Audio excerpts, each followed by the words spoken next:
With due respect मैं थोड़ा सा डिसएग्री ये करूंगा कि अगर आप जैसे मुफक्किर लोग भी मायूसी की बातें करेंगे तो जो 20 साल का यूनिवर्सिटी का बच्चा या बच्ची है उनका क्या बनेगा। मैं कहता हूँ ला तकनतु मिन रहमतिल्लाह, मुझे फिर आके हौसला दे देते। पहले उनको हमने वो पाकिस्तान नहीं दिया जो उनको मिलना चाहिए था। बस जो कायदे आज़म ने सोचा था वो हम ट्रांसफर नहीं कर, मेरे या मुझसे पहले वाले जितने लोग हैं वो इस चीज़ के, चाहे वो गुनहगार हैं चाहे वो कसूरवार हैं, हमें वो जिना दिखाते रहना चाहिए। और वो मैं किसी पैगंबर की बात नहीं कर रहा, किसी वली की बात नहीं कर रहा, मैं किसी सेंट की बात नहीं कर रहा, मैं 75 साल पहले एक आम आदमी की बात कर रहा हूँ। जो शख्स जिसको जो मर्जी लिबादा बना दे, क्योंकि उसको मैच करना मुश्किल है इसलिए हम उसको दिखाना नहीं चाहते।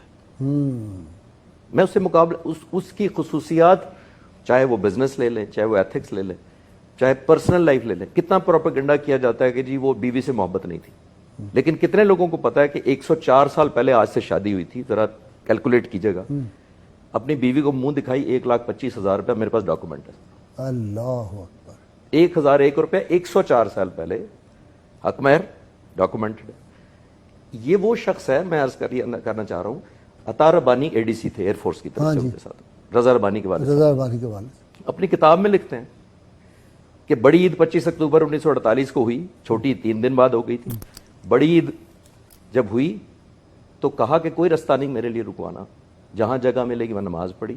और इंपॉर्टेंट बात ये है, हम कहते हैं जी वो तो सेकुलर मजहबी, इस पर ज्यादा बातें हो चुकी, मैं करना नहीं चाहता, लेकिन एडीसी लिखते हैं कि वापसी पे कहा कि रास्ता तब्दील करके घर जाएंगे, सुन्नत है। अल्लाह अकबर। ये कितने लोग पता पढ़े नाम?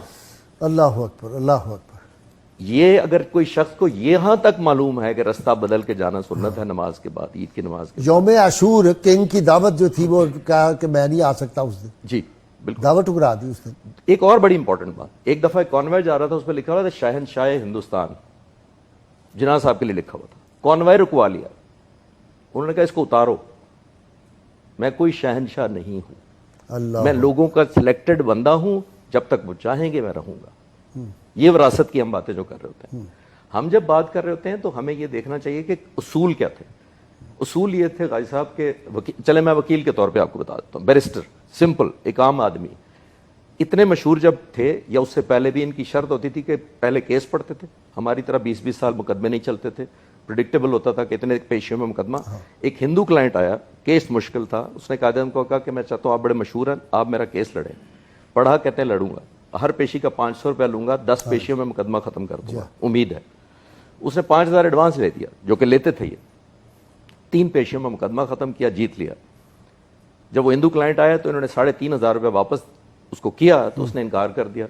उसने कहा कि ये तो आपकी कमाल है, पेशावराना महारत है कि आपने 10 की बजाय 3 पेशियों में खत्म कर दिया, तो ये आपका हक है। आगे से क्या कहते हैं उसको कहते हैं जनाज सिर्फ वही लेता है जिसका वो हकदार होता है।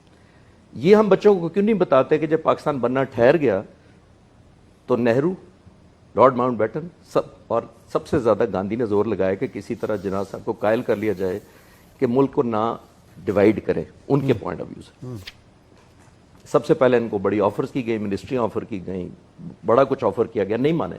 आजकल के कंपेयर करें जरा कि क्या कुछ होता है तो हमारे कहां किस पे बिक जाते हैं, नहीं माने। माउंटबेटन ने बुलाया, नाराज होके आ गए क्योंकि उसने गुस्सा किया। गवर्नर ऑफर की कि आपको ऑफर किया तो वो नहीं माना।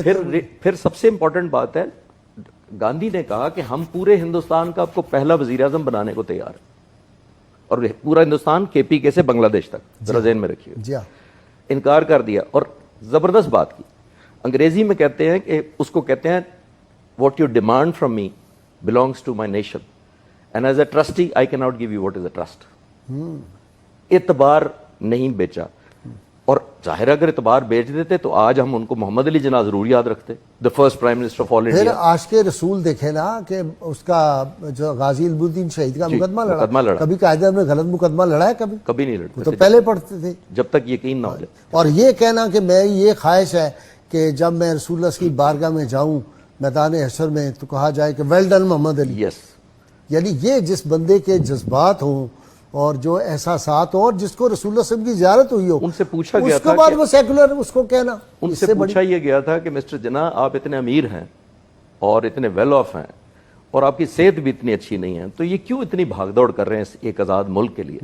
تو انہوں نے تب یہ جواب دیا تھا کہ میں چاہتا ہوں کہ جب اس زندگی کے بعد اللہ تعالیٰ کے حضور پیش کیا جاؤں تو مجھے اللہ تعالیٰ صرف یہ لفظ کہہ دے، ویل ڈن مسٹر جناح. تو ایک شخص کی یہ موٹیویشن ہو. میں صرف بچوں کو بتانا چاہتا ہوں کہ مایوسی اس لیے نہ کریں کہ یہ وہ گورنر جنرل تھا جو رات کو لائٹیں آف خود کرتا تھا. ابو الحسن اصفہانی پہلے ایمبیسڈر تھے امریکہ میں ہمارے، وہ کہتے ہیں پاکستان آزاد ہونے کے 14 دن بعد وہ ملنے گئے قائد اعظم سے، میٹنگ ختم ہوئی، کمرے سے نکلے، لائٹ آف کر دی، گلی سے گزرے لائٹس آف کرتے جا رہے. تو اصفہانی صاحب نے جناح صاحب سے کہا کہ یہ جناح صاحب یہ تو گورنر جنرل کا گھر ہے، یہ تو لائٹیں جلتی رہنی چاہیے. تو قائد اعظم نے جواب دیا اسی لیے تو بند کر رہا ہوں کہ یہ لوگوں کے پیسوں سے جل رہی ہیں.